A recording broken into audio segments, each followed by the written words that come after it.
இந்த சிறப்பான நிகழ்ச்சியில தூத்துக்குடி மற்றும் நெல்லையின் வளர்ச்சிக்காக 4 ஸ்பெஷல் அறிவிப்புகளை வெளியிட விரும்புகிறேன். முதல் அறிவிப்பு, தூத்துக்குடி மாவட்டத்தில் 250 ஏக்கர் பரப்பளவில் ஒரு விண்வெளி பூங்கா, ஸ்பேஸ் பார்க் அமைக்கப்படும். இந்த பூங்கா விண்வெளி துறைக்கும் தேவையான கருவிகளின் உற்பத்தி மற்றும் தொழில்நுட்ப வளர்ச்சியை ஊக்குவிக்கும். இரண்டாவது அறிவிப்பு,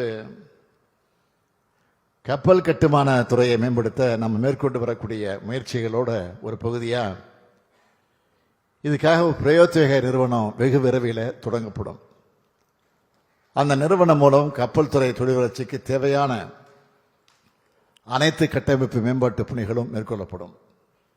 மூன்றாவது அறிவிப்பு, முருங்கை ஏற்றுமதி மற்றும் சாகுபடி கட்டமைப்புக்காக தூத்துக்குடி மற்றும் திருநெல்வேலி மாவட்டங்களில் 5,59 லட்சம் ரூபாய் செலவினத்தில் ஒரு புது வசதி மையம் நிறுவப்படும்.